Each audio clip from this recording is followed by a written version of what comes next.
Muy buenos días, un saludo al mwaramutse misionero ntasho Miguel kuri Muñoz de misiyoneri Marín Miguel Biramudas y a Marine todos los ministros, hamwe n'abakozi b'Imana hermanos y bose hermanas bene wacu n'abashiki que están bacu reunidos allá con él en bakoraniye Acapulco, hariya Guerrero, bari kumwe México, nawe muri Acapulco en la Guerrero congregación que Mexique mu pastorea el rushengero reverendo ruyobowe na Abraham Revera Liberato Abraham y todos los Liberato ministros y n'abakozi b'Imana hermanos y hermanas que bose están bene también wacu n'abashiki conectados bacu nabo a nyene través de bihuje internet natwe biciye kuri o internet de otro medio de canke ku comunicación. bundi buryo Hoy sábado bw'itumatumanako 30 de uyu julio munsi ku wa de gatandatu este año itariki 30 2022. z'ukwindwi umwe n'umwaka wa Es realmente una 2022 bendición y mu by'ukuri privilegio n'umugisha hamwe que el Señor me n'ihigwe concede umwami enviar este ampaye saludito kubarungikira desde izi acá, ntasho ngufi desde Puerto ndi Rico, ngaha muri para Puerto todos mis Rico hermanos kuri mwebwe mwese en bene wacu toda la América Latina bo y muri también Amerika Latine allá ndetse en na hariya Europa, mu África Burayi Afurika y todos los lugares ndetse n'ahantu donde hose están también reunidos ahantu hose bakoraniye en hamwe compañerismo alrededor de la bariko palabra de Dios. barayaga ku ijambo Nos ry'Imana dice en Segunda turabwirwa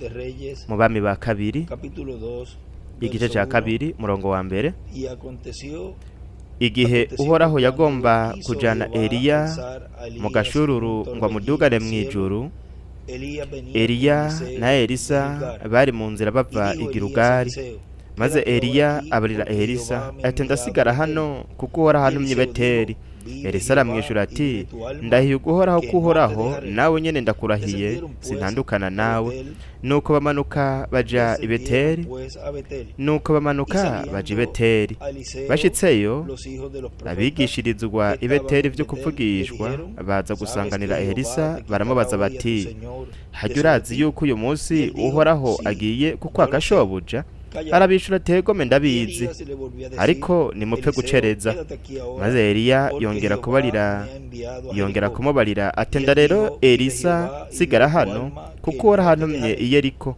Vinieron aramwishyura ati pues ndahiye a uguhoraho ko Jericó uhoraho nawe nyene y se ndakurahiye acercaron a Eliseo sintandukana los hijos de nawe los profetas que nuko baja estaban i en Yeriko Jericó y le dijeron, bashitseyo ¿sabes que abigishiriza i Yeriko Jehová te ivyo quitará hoy a tu kuvugishwa señor baza de kuri sobre ti? Elisa baramubaza Le bati respondió, hajya sí, urazi yuko uyu yo lo munsi sé, uhoraho agiye calla. kukwaka shobuja Y Elías le arabishura dijo, ati gome te ndabizi ruego ariko que nimupfe quedes aquí, gucereza porque Jehová me Eliya ha enviado yongera a kumubarira Jordán. ati enda sigara Y hano él kuko dijo, uhoraho vive antumye kuri Jehová y Yorodani vive tu alma, nawe que no te aramwishyura ati dejaré. ndahiye uguhoraho ko uhoraho Fueron nawe pues nyene ndakurahiye ambos. Y sintandukana aquí nawe allí nuko Apocalipsis bompi 11, barajana del 1 aho al yandika 14. ngo ibyahishuwe 11 kuva ku Y murongo wa 1 kugeza ku wa vinieron 14 50 varones de maze los abantu hijos de los 50 profetas y se mu pararon biga ibyo delante kuvugishwa a lo baragenda lejos. bahagarara Y kure ellos dos se aharabana nabo pararon abo junto al Jordán. bompi bagihagaze kuri Y ellos dos Yorodani se pararon abo junto bompi al Jordán. bagihagaze kuri Yorodani Y recuerden que el Jordán kandi mwibuke representa yuko la muerte Yorodani ishushanya urupfu y representa en este tiempo kandi muri iki gihe la ishushanya gran tribulación. akabaro gakomeye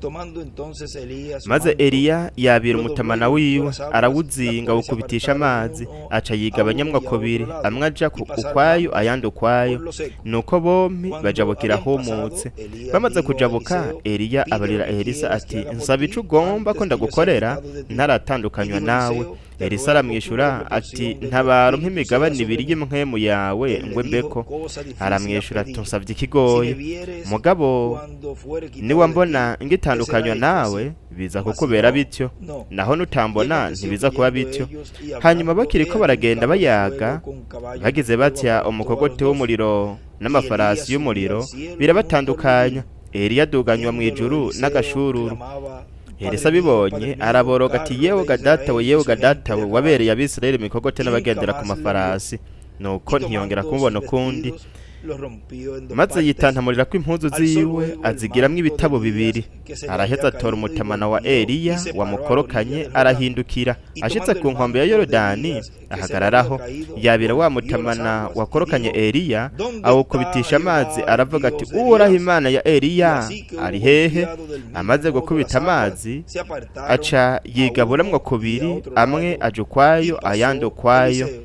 nuko Elisa Viéndole los hijos de los arajabuka profetas que maze estaban bamwe en b'i Jericó al Yeriko otro lado, biga ibyo dijeron, kuvugishwa el espíritu de Elías baraharabana reposó nawe sobre Eliseo. baravuga bati mpwemu Y ya vinieron a Eliya recibirle iri kuri y se Elisa postraron nuko delante baraza de él. baramusanganira bakubita inkoro hasi imbere yiwe El tema que icigwa tugiye gusoma uyu munsi canke ico tuza kuyagako tuza kucita Mose na Eliya igikorane hamwe n'isarura cakuwe mu canditswe hanyuma tuza kubasomera.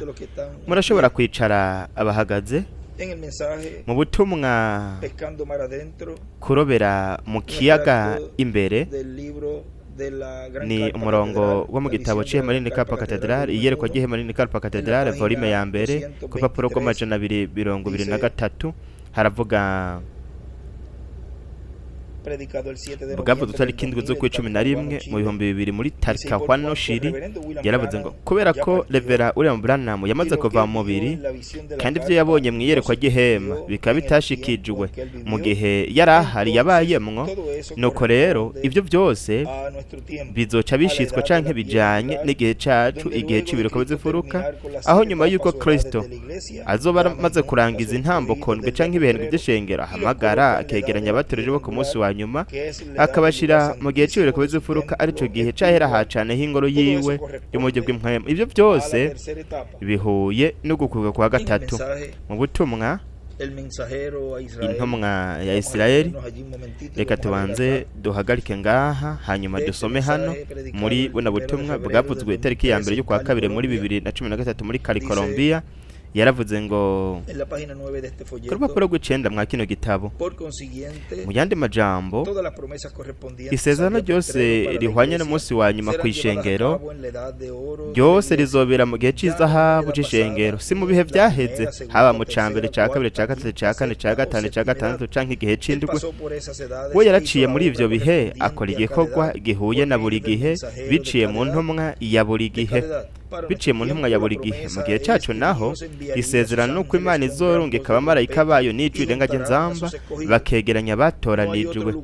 Nta kindi kibanza gihari aho ashobora kubarungika uretse mu gihe kigezweho muri iki gihe cacu, igihe c'izahabu c'ishengero ry'umwami. Kandi ukuza k'umwami, ukuza k'umwana w'umuntu vyaragaragariye vy'agahe gato muri Revera William Branham. Iyo ntambuko yaraheze, ni intambuko yategurije ibintu byose Imana izobirika irakora muri iki gihe cacu, nk'uko Kristo yagaragarije mu bavugishwa kuva kuri Adamu kabandanya, haba ukuza kwiwe kwa mbere n'ukuza kwiwe kwa kabiri. Kristo yarigaragaje agaragaza kwaba ukuza kwa mbere ndetse no kuza kwa kabiri, uhereye kuri Adamu kugeza kuri Revera William Branham. Muri iki gihe ca nyuma naho azoshitsa ibihwanye n'iki gihe cacu. Abantu bamwe bamwe barashobora kwiyumvira yuko Revera William Branham ategerezwa kuzuka kugira ngo ashitse ivyavuzwe ko azokora, kandi ivyo birasanzwe ko mu iki gihe cacu naho nyene biba.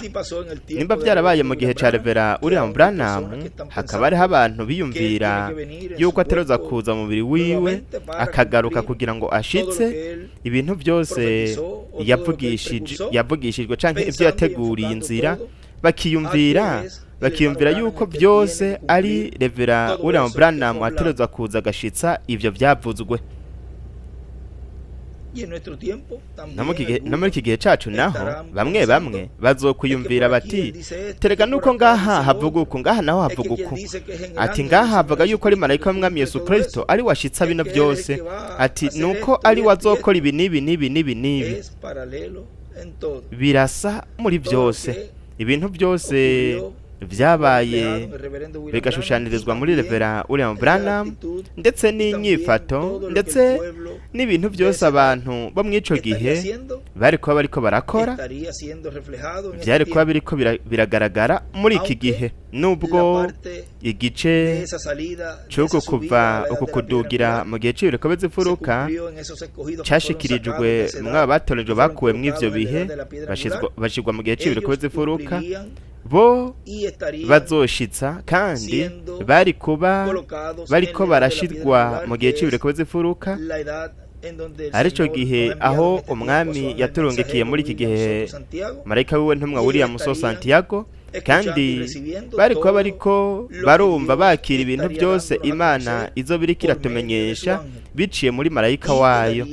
Nuko hangaho hakaguma abantu ari nabo bazoguma biyumvira ukugaruka kwa Branham, kandi yego azogaruka ariko hazoba ari mu gihe c'umuzuko aho twese aho bose bazoba bari ngaha bari kumwe natwe kandi namba mu gihe c'indwi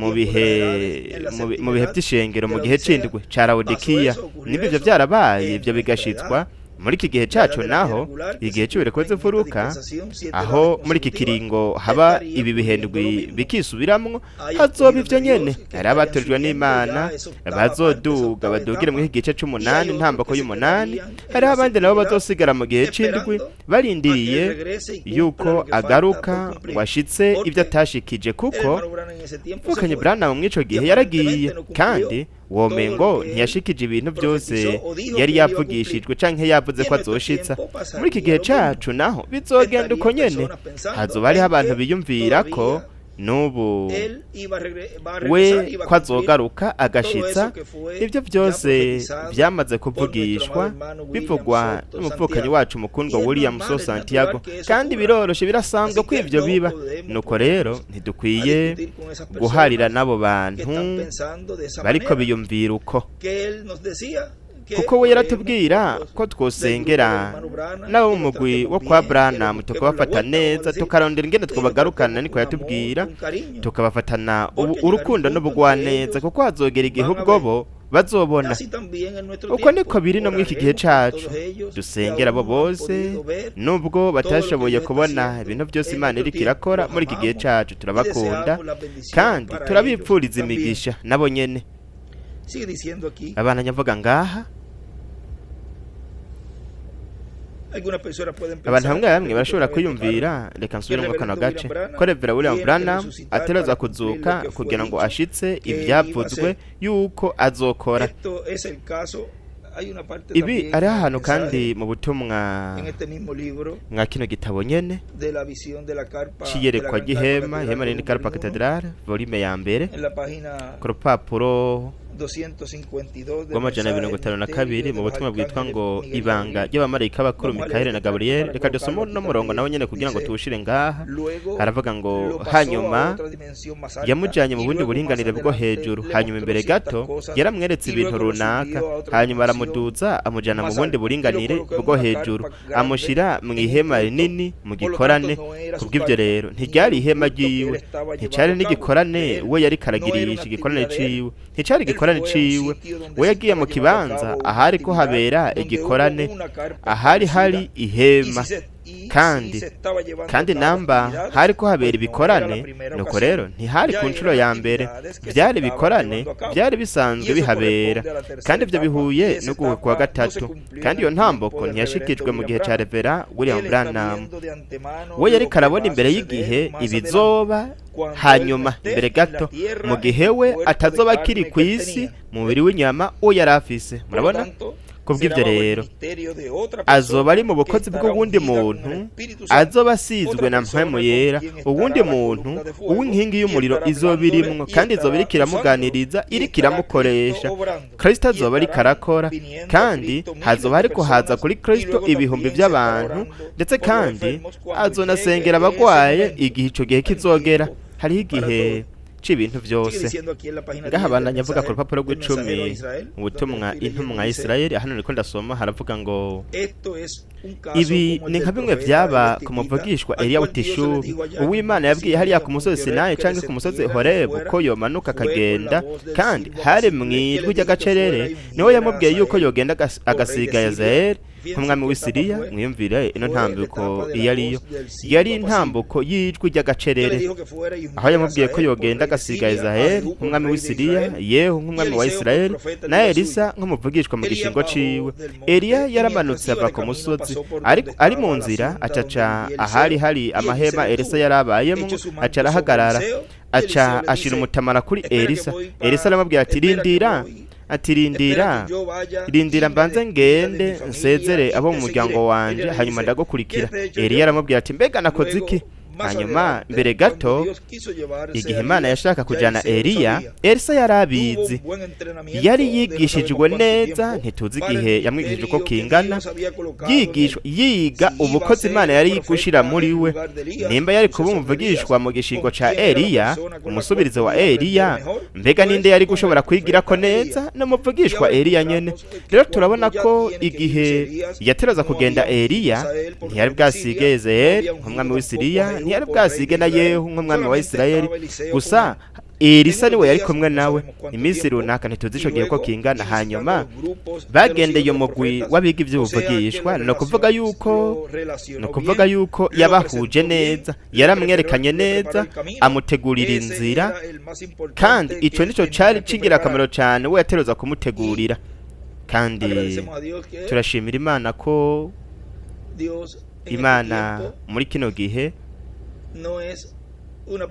atari umuntu abantu batazi, ahubwo akaba yamye ari mu bantu abagendera nk'ibibanza byose, ari kumwe na marayika w'umwami Yesu Kristo William So Santiago, kandi akaba yamye ari kumwe nawe, kandi akaba yaramenyerewe n'abantu. No kuvuga yuko atari umuntu abantu batazi, si umuntu abantu b'Imana batazi, ni umuntu uwo yamye yerekana neza mu bantu, kandi ibyo ni iby'ingirakamaro cyane kubimenya no kubitahura. Hanyuma igihe yateruza kugenda mu kibanza runaka, ahantu runaka, kuko Imana yari imubwiye iti genda hariya, abwira Elisa ati guma ngaha. No kuvuga ngo agume ngaho ari kumwe n'abana babiga iby'ubuvugishwa, tuzogubwa neza, ariko atari neza cyane nka Eliya nk'umwigisha wiwe. Abwira Elisa, abana babiga iby'ubuvugishwa babwira Elisa bati, mbega urazi yuko uyu munsi Imana iza kugutwara Eliya shobuja? Elisa arababwira ati hego ndabizi, ati nimuceceke. Aja ahandi hantu Eliya agendera abana babiga iby'ubuvugishwa baho handi hantu, baramwakira ndetse banakira na Elisa. Imana ibwira Eliya iti genda kuri Yorodani. Eliya abwira Elisa ko yoguma ngaho. Abana babiga iby'ubuvugishwa baragaruka, abana kandabe ngaha,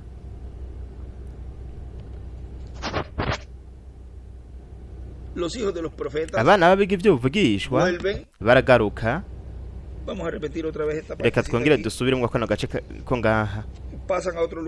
Aja ahandi hantu Eliya agendera abana babiga iby'ubuvugishwa baho handi hantu, baramwakira ndetse bakira na Elisa. Imana ibwira Eliya iti genda kuri Yorodani. Eliya abwira Elisa ko yoguma ngaho. Abana babiga iby'ubuvugishwa baragaruka, abana babiga iby'ubuvugishwa baho handi hantu nabo nyene bari babizi ko Eliya agira agenda uwo munsi, babwira Elisa bati mbega urazi yuko uyu munsi Imana iza kugutwara shobuja? Elisa arababwira ati yego ndabizi, ati nimuceceke. Eliya aramubwira ati Imana indungitse kuri Yorodani, ati guma ngaha. Ni nko kumubwira uti guma ngaho uruhuke, urashobora kujya neza utekanye, baraza kukwitaho neza. Ariko Elisa ntiyari karondera kugubwa neza, ico yashaka kwari kuba ku ruhande rwa Eliya, kurikira Eliya. Ico nico cyari cyatumye avuka, kugira ngo azomusubirize wa Eliya. Bari mu nzira bagenda, Elisa aramubwira ati sindakureka, sindakuva inyuma, aho uja hose njana nawe, sindakureka. Aha yari kavuga nka Rusi wa munyamo wabo kazi, ati ntunyinginge ngo ndakureke, kuko sindakureka, aho uja hose nzojana nawe. Abantu bawe ihanga ryawe niryo rizoba ihanga ryanje, Imana yawe nizo Imana yanje, aho uzopfira nanje naho nyene nzopfira. Kandi ivyo igihe kimwe vyarabaye mu rugo, yari akiri mu rugo imbere yuko aja mu bitaro. Umwe mw'iyo minsi aho nagiye, we yari yambwiye ati Benji mfasha. Sinatahura igihe yambwira ivyo, ati Benji mfasha. Naramubwira nti ariko ndagufashe gute? Nuko ivyo buri gihe canke igihe cose nagenda, kubera ko nagenda ndafata intasho, nagenda njanye igifata amajwi, nuko nkafata amajwi, kuko iyo yagomba kumbwira ikintu nacane gifata amajwi. Ivyo rero navyo nyene nari narabifashe ndabifise, we gusa yaranyitegereza igihe naba ndiko ndamubwira, ariko biri muri audio. Hanyuma nitwabona bibereye tuzobishiramwo kugira ngo namwe nyene muvyumvirize ingene namubwira, n'ingene nari mfise nari nihebuye gushobora kongera gukora ikintu ndakimukorera. Ico nibuka nuko namubwiye, hanyuma tuzovyumviriza muri audio. Naramubwiye ati ndagufashe gute, ni gute noshobora kugufasha? Nuko naho kandi naramubwiye nti ikindi kintu, naramubwiye nti namba ntegerezwa gutanga ubuzima ku bwawe ndabutanga. Ikindi kintu, hariho n'ibindi bintu byinshi biri muri iyo audio. Ubu rero niho umuntu aheza agatahura ibyo bintu byose umwami yashira mu mutima w'umuntu kugira ngo abivuge. Cari ikiganza c'Imana kiriko kirarongora umuntu muri byose, kuko cari igihe canke mu gahe gato, mu gahe kagufi, Imana yari igiye gutwara intumwa yayo. Abantu yavuga ngo Elisa ntiyari kureka Eliya. Hariho ibintu bitavugwa mu buryo bufoboye, kandi uko tuzogenda turegera iyo ntambuko cane, tuzogenda turahishura, turavuga bino bintu byose mu gihe abantu bazoba bariko barakomera cyane, nuko bakaba bashobora kuvyakira kugira ngo bakomeze kwakira guhabwa n'umwami ibintu byose Imana itegerezwa kubandanya iduha muri iki gihe cyo kwitegura. Ariko mwibuke ko bizoba mu buryo buciye bugufi cyane, mu buryo ubwo abenshi bazonatsitara, ariko abatoranijwe, abagize ubwenge bazotahura, bo bazokwama bakangutse bagavye, bazoba bariko bararaba isanduku y'isezerano bahanga amaso ijambo ariryo, kandi niryo Imana izoba iriko irarongoza ishengero ryayo, irongoza ishengero ryayo mu bihe byose hamwe n'ibiringo byaheze, ndetse no mu gihe cacu. Buri gihe ni jambo, buri gihe ni jambo, buri gihe ni marayika w'isezerano, inkingi y'umuriro, buri gihe niwe murongozi arongora abantu. Elisa ntiyari kureka Eliya, kandi mwibuke yuko Eliya vyongeye anashushanya Kristo. Elisa nawe ashushanya ishengero ry'umwami Yesu Kristo. Ishengero ntirizoreka Eliya. Rero igihe yaragiye kujabuka Yorodani, Eliya yaramubwiye ati nsaba ico ugomba cose ko ndagukorera. Reka ibi bintu tubisuzume Miguel, ibi nivyabereye kuri Yorodani kugira ngo turabe igice vyabaye imbere yuko bajabuka Yorodani, nk'ariya mu gice ca 18 19 mu bami ba mbere, igihe Eliya yasaba Elisa ko yomusaba ico agomba cose. Abami ba kabiri igice ca 2 umurongo wa 2 kugeza ku 9. Kandi mwibuke ko ibi vyabaye imbere yuko bajabuka Yorodani, imbere yuko Imana ijana Eliya. Abana yavuga ngo ukunyakugwa kwa Eliya, mitegereze, kwari kuri mu mugambi w'Imana, wari umugambi w'Imana, kandi kwari kuri mu mugambi w'Imana, kandi Elisa yatereza kubona Eliya dugijwe kugira ngo haze imigabane ibiri kuri we. Rero turabona Elisa yitwararitse ibintu byose yakora kandi yavuga Eliya, kandi Eliya kuri Eliya kandi kuri Eliya aho yaca ni naho kuri Eliya aho yaca ni naho Elisa yaca. Aha turaza kuraba neza ino siguro canke bino bintu vyanditswe ngaha, kuko bisa nibitaboneka neza ngaha.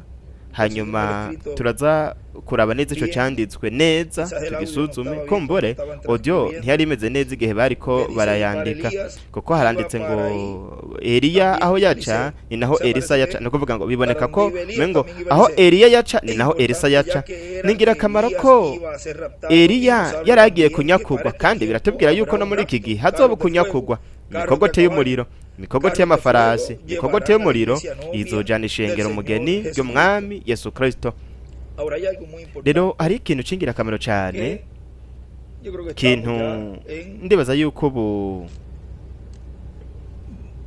en un tiempo en de turi mu hablar de gihe algo aquí aho twavuga ikintu que no hano había leído. ikintu tutari twarasomye Dice en la haravuga página ku rupapuro 141 rw'ijana na del mirongo libro ine na de rimwe citas, mu gitabo c'imirongo párrafo agace 12:63 ka cumi na dice, kabiri mirongo itandatu na "El otro gatatu día, baravuga ngo arriba en uwundi la munsi montaña, hejuru ku yo musozi estaba parado allí, nari yo mpagaze dije, ngaho Señor, ndavuga nti tengo mwami una puerta abierta ndafise en la irembo nación entera rikinguye hasta mu donde gihugu sé. cose Esa es nk'uko Phoenix, ndabizi Arizona. ni muri Phoenix La única que Arizona tengo. kandi Iyo nico mpese kimwe abahaga conyene la mfise montaña, naciye ntangura justo kumanuka tan ku claro musozi como alguna vez neza podía neza mu hablar buryo a alguien bufoboye vivo, nk'uko ntari bwigere numva umuntu abivuga yaravuze justo tan ngo claro como mu alguien buryo bufoboye alguna vez podía neza hablar a nk'uko alguien ntari vivo, bwigere que numva a umuntu ti, yobivuga sígueme yaravuze ati tú. we gute nkurikira William, allí vukanye escribe- William ngaho yandika ngo escribe Phoenix, yanditse ngo Phoenix escribe, es ca yandika una ngo puerta ni abierta irembo para el sexto rikinguye Elías. kuri Eliya wa gatandatu O sea, ni ukuvuga él ahí está revelando we algo. ngaho yari kahishura Que- ikintu Lo leímos hace poco. ikintu twabasomeye haraciye igihe gito mu butumwa Miguel yari yashizemo ariko wa gatandatu hanyuma ku w'Imana naho nyene turabuvugako twagize ico tubuvugako dusoma ico gice aho William avuga ku bukozi bwigwije kabiri bw'uwo Eliya wa gatanu buzoba buri kw'isi ni ukuvuga ko ivyo ubihuje n'ibi uca ugenda rero utahura neza ivy'Imana izoba iriko irakora ishitsa muri kino gihe ntiyumvira ingene we ngaho yahanditse hanyuma turaza kubiraba ivyo yahanditse mu nyigisho yanditse ngo ni irembo rikinguye kuri Eliya wa gatandatu kandi namba yarabivuze jewe ndavyizera uko nyene rero bananyavuga rero ubukozi bwa Eliya mu ncuro ya gatanu ubujanye n'ubwoko bw'Aheburayo ubwo n'ubukozi nabasomeye muri bwa butumwa aho yavuze yuko ari ubukozi bwigwije kabiri ubukozi bwa Mose ubundi busha kuko ubwo n'ubukozi bw'abamarayika b'umwana w'umuntu arungitse kugira ngo bahamagare begeranye 144 vy'Abaheburayo ivyo bihuye n'igice c'indwi c'ivyahishuwe hamwe n'igice ca 14 no muri Matayo 24 umurongo wa 31 mu gitabo c'imirongo papuro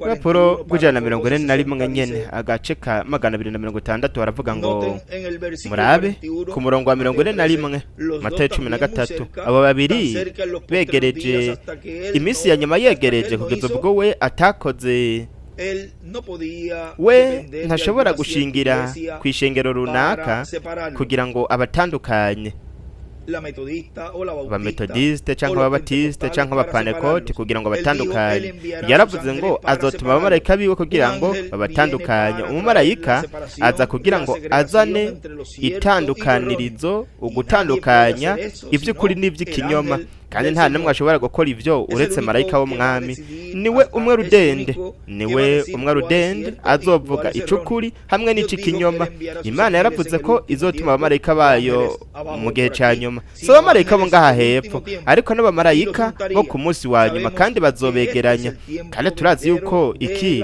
ari igihe kizoza igihe c'isarura rero umumarayika mu by'ukuri asobanurwa intumwa kandi turabona yuko hari abamarayika ndwi bibihendwe by'ishengero rero si mu bihe by'ishengero yandika ngo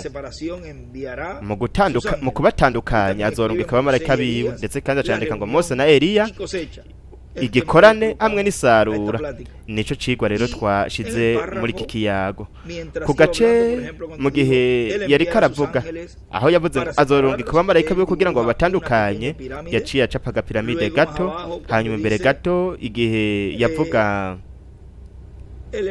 ahavuga ngo niwe wenyene azovuga icukuri n'icikinyoma acacapa akandi gapiramide ku ruhande hanyuma hepfo ahavuga ati si abamarayika bo ngaha ahubwo n'abamarayika bo mu gihe cya nyuma bazobegeranye, acacapa iyindi piramide no mu gice cyo hepfo, ariko ararangiza iyo paragrafe yaciye acapa ibihendwi by'ishengero, piramide yo hepfo, ni ukuvuga ngo yacapye ibihendwi by'ishengero hatariko igice cyo hejuru aca yandika udupiramide dutatu duto duto hejuru. Igice cy'isarura naho aca yandika igice cy'isarura yandika ngo isarura ku ruhande, iruhande y'isarura yanditse ngo isarura. Mu butumwa Israeli mu gihugu cayo, urupapuro rwa 14 aravuga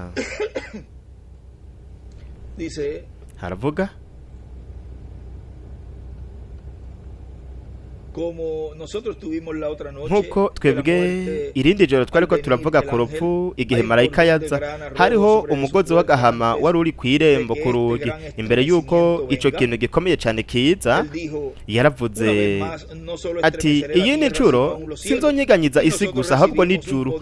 Natwe twararose ububasha bw'ubwami budashobora guhangura. Ivyo biri mu Baheburayo, ivyo ni ivy'ukuri.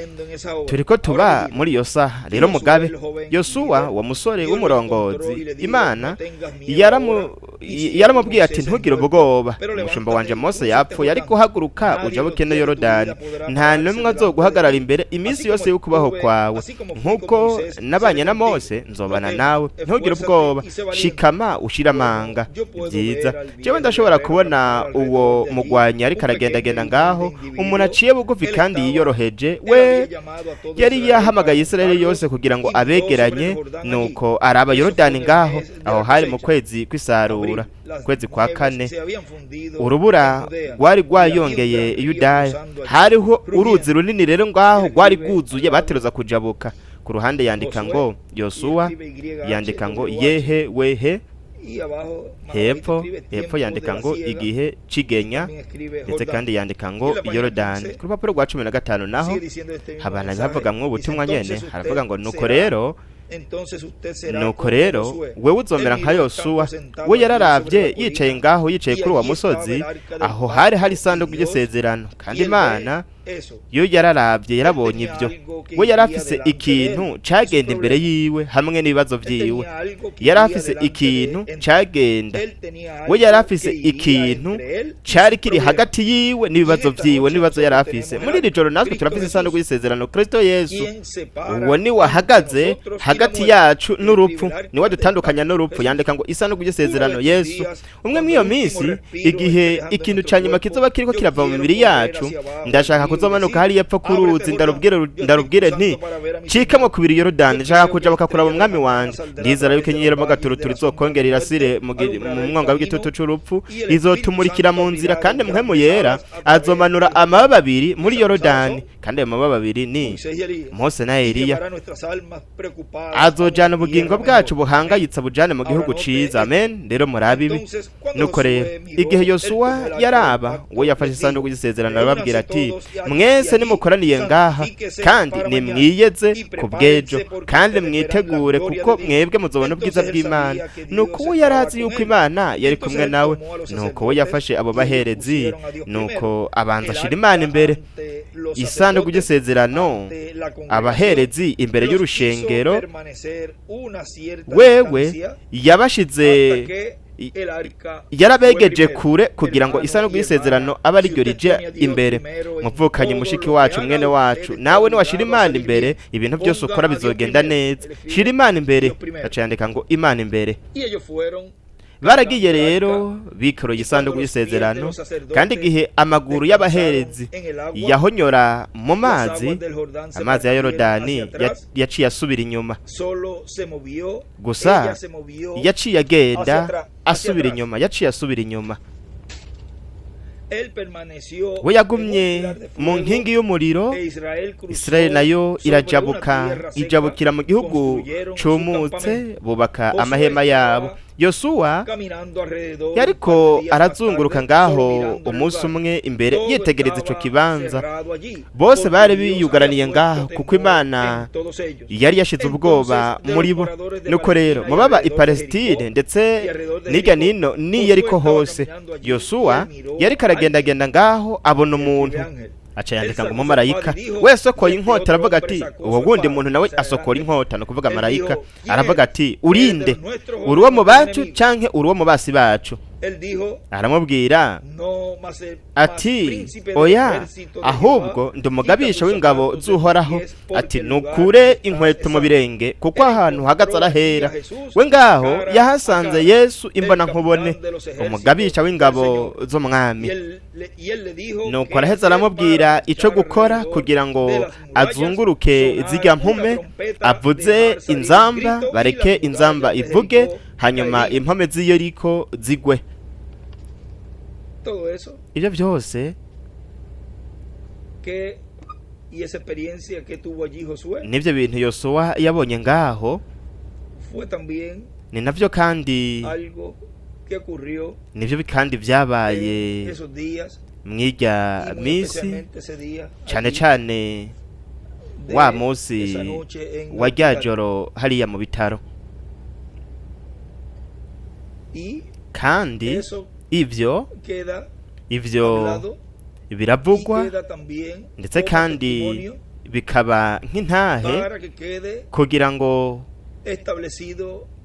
bishigwe mu nkuru ariyo umwe wese muri twebwe ariko arakora, kuko umwe wese muri twebwe ariko yandika inkuru yiwe, kandi muri iyo nkuru hanyuma niyavugwa canke bariko baravuga iyo nkuru mu kimpumbe n'ibihe bidashira, ivyo byose bizoba byarafashwe ko vyabaye, ingene vyabaye n'ingene vyagenze, nkuko ngaha turiko turabisoma.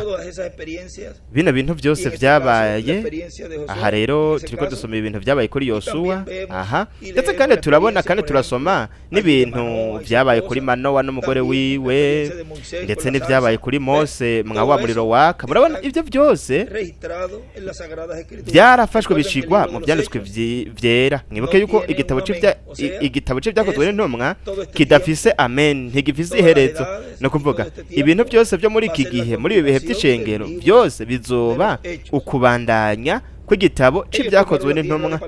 Bo bafashe igihugu ca Palestina cari kiri ngaho nk'uko Imana yari yakibasezeraniye, kuko isezerano ry'Imana ryari ryabo. Dukomeze dusome ngaha, haravuga ngo Rev. William Branham yaravuze ngaha mu butumwa tubananye ku rupapuro rwa 2 intumwa ya Isirayeli. Rev. William Branham yaravuze ko icarico ikimatanire cindugwe kwishengero ni inzamba y'indwi kuri Isirayeli, ariyo ari Mose na Eliya. Bo nibo bavuza inzamba kugira ngo bahamagare begeranye ibihumbi 142 by'Abaheburayo, baza n'icurenga cy'inzamba kugira ngo bahamagare Isirayeli, kandi kuba icarico inzamba y'indwi ku Bayuda, ari kimatere ca gatandatu ku Bayuda, ari kandi kimatere c'indwi kwishengero ry'Umwami Yesu Kristo. Namba arico kimwe, uzoba afise ikimatere c'indwi atanabizi, azoba afise ikimatere ca gatandatu hamwe nabo, kandi azoba afise n'inzamba y'indwi. Ariko bwa mbere aja mw'ishengero ry'Umwami Yesu Kristo, nyuma yaho hazoza umugisha kuri Isirayeli. Isirayeli irindiriye Eliya, Eliya azoza mu ncuro ya gatanu. No ku rupapuro bujana 40 mu gitabo c'imirongo agace ka 12:57 haravuga ngo rero murabe abamumenye bakamwizera, bobo bari kuba baramenye irembo barindirira kijya riryo. Murabona, bobo bari bazi hazozanana, hariho amatsiko akomeye, ariko mwe murabizi si benshi bamubonye. Murabona, si twese tuzoyibona, kandi ivyo dutegerezwa kuba tubizi, tukaba tuzi ko no kuri si benshi bamubonye. Murabona, hariho benshi batamubonye. Uko niko bimeze uyu munsi. Murabona, uko niko biri muri buri gihe, si bose bazobibona.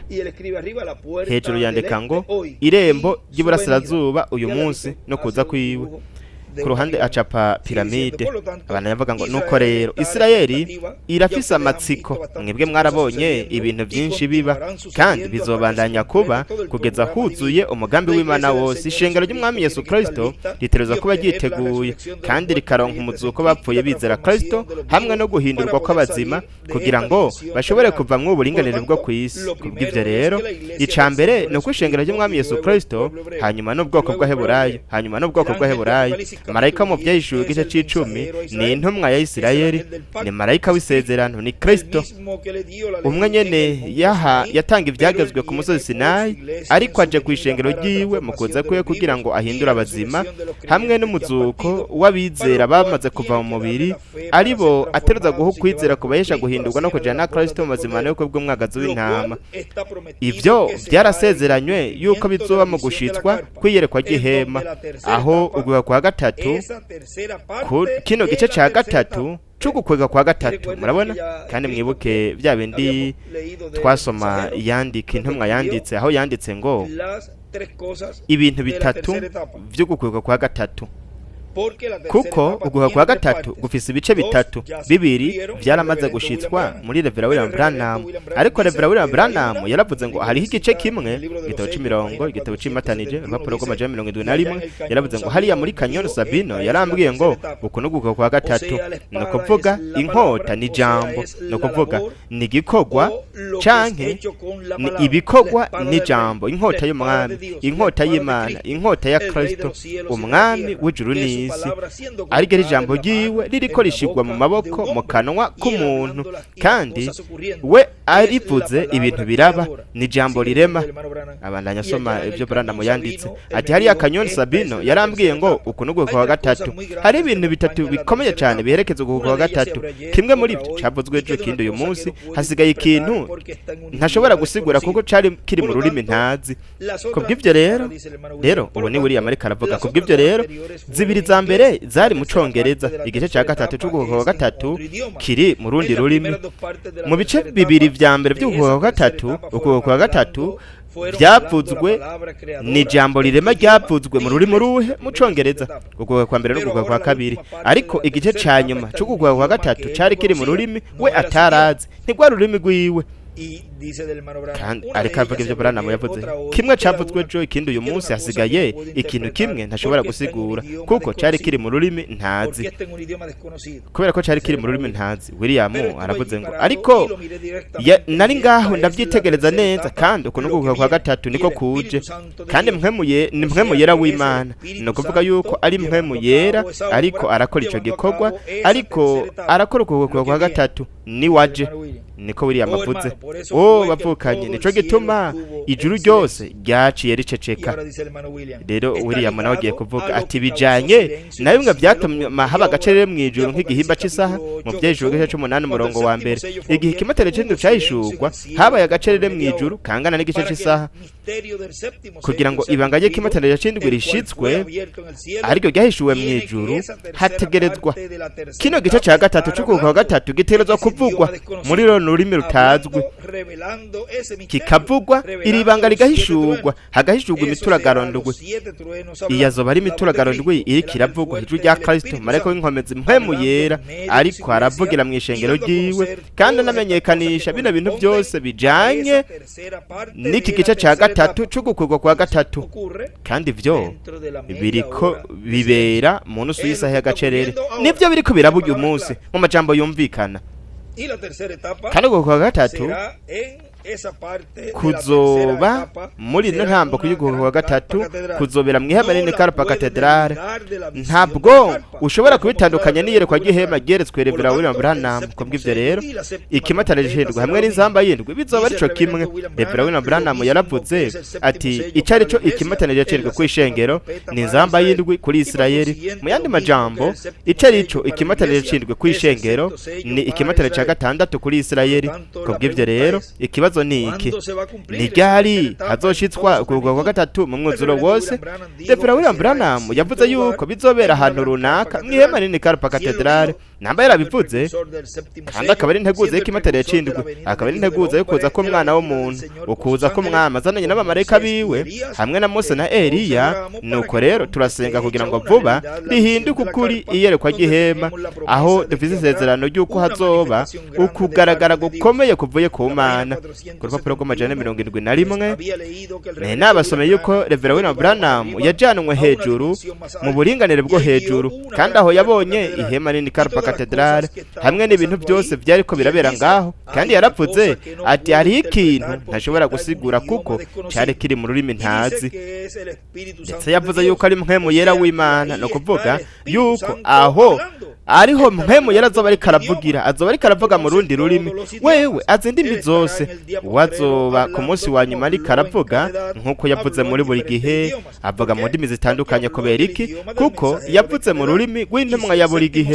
Kandi nambika imatanije c'indugwe mu rwego kwa gatatu, urwego kwa gatatu hamwe n'igice cya gatatu c'urwego kwa gatatu kiri mu rundi rurimi. Nuko rero namba ari mu rundi rurimi, hariho umuntu ategerezwa kuzoba ariko aravuga urwo rundi rurimi, kandi azoba ari mpwemu yera biciye mu rundi rurimi, niwe azoba ariko aravuga avugira mu gikoresho azoba afise ku bw'ico gikorwa. Aha biratahuritse cyane gose, kandi ndizera yuko bitahuritse cyane, biraboneka cyane nk'uko tubivuga ngaha muri Puerto Rico, ati biratahuritse cyane nk'ukubika kw'inkoko. Nuko rero kuri jewe wari umugisha ukomeye cyane kubana namwe muri kano kanya, ndabashingira intahe y'ibi bintu byasezeranijwe ko bizoba. Intumwa ya Isirayeli, Kristo marayika w'isezerano, mpwemu yera, ari we buri gihe yama akoresha ibikoresha abantu, kandi mu rurimi rw'umuntu aba ariko arakoresha nibwo nabwo rurimi mpwemu yera nawe nyene azoba ariko aravuga, avugiramwo ibintu bijanye n'igikorwa azoba ariko arakora biciye muri uwo muntu. Kandi reka tubandanye kugira ngo dusozere kino gice twari twasigaje umurongo wa mbere twatanguye gusoma, tuca turahagarika gato ku rupapuro rw'amajana 242 mu gitabo c'iyerekwa ry'ihema volume ya mbere. Habandanya havuga aho twari twahagarukirije, haravuga ngo hanyuma kugira ngo ubwoko bw'Eheburayo buhamagagwe iyerekwa ry'ihema, aho ibitangaza bikomeye cyane n'utwumizi bitangaza bizoba biriko birabera, ivyo byose bihuye n'igihe ubwo marayika w'Umwami Yesu Kristo azoba yamaze kuragwa mu mwuzuro. Kandi biciye muri marayika w'Umwami Yesu Kristo, Kristo azoba ariko arakora uburobyi bw'igitangaza batorarije bo mu bwoko bw'Eheburayo, ari byo 144 by'Abaheburayo, 12 bya buri muryango. Uko kwa gatatu kuzogira imigesha kwishengera mu mugeni ry'Umwami Yesu Kristo, ndetse kandi no ku nkumi z'ibijuju zidafise amavuta mu matara, ndetse no ku 144 by'Abaheburayo, ndetse no mwuko kugaragara kuko kwa gatatu isi yose izobibona biriko biraba, kandi izobona ibitangaza, utwumiza, ibimenyetso biriko birakogwa, kandi ivyo bizonyiganyiza isi yose. Ariko ku isi azoba ari ntahe, ariko ntihazoba hakiriho ihigwa ry'agakiza ku isi.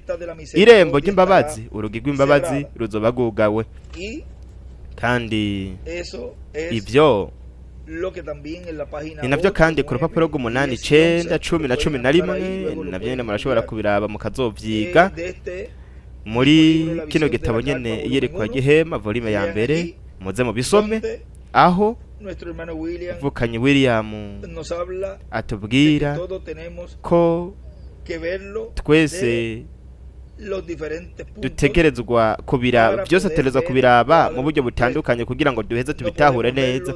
Ntidukwiye kubirabira mu mfuruka imwe gusa, tubiraba mu buryo bumwe gusa, kuko aho nitwo bitahura. Dutegerezwa kubiraba tukabirabira mu mfuruka zitandukanye mu buryo butandukanye kugira ngo duheze dutahure ivy'Imana izoba iriko irakora, nuko bityo dushobore kubona ugushitswa kw'ibintu byose byavuzwe na marayika w'Umwami Yesu Kristo William Santiago, aribyo bizoshitswa. Ibintu byose yavuze bizoshitswa nk'uko yabivuze, nta na kimwe kizosigara, nta na kimwe kitazoshitswa, byose bizoshitswa neza. Nuko rero kuri jewe warumugisha hamwe n'ihirwe ushobora kubarungikira izi ntasho mwebwe mwese muri kino kiyago Mose na Eliya, igikorane n'isaruro. Ese Imana yobandanya kubahezagera cyane, kandi Yesu yobandanya kuba hishurira ivyanditswe, ikabungura n'ubwenge kugira ngo mutahure iki gice cya gatatu c'ugukugwa kwa gatatu, arico kiriko kirashitswa mu buryo buciye bugufi kugeza ubwo byoshobora kubaca hejuru abo bose batogaba ngo bitwararike ugushitswa kw'iri sezerano bizoba mu buryo buciye bugufi kandi buciye bugufi cyane. Ni byiza, Imana ibahezagire barinde. Urakoze cyane Miguel kubwira ihigwe, kandi turasengera igikorane cejo kugira ngo Imana izosuke imigisha yayo kuri umwe wese kuri twebwe. Imana ibahezagire barinde mwese.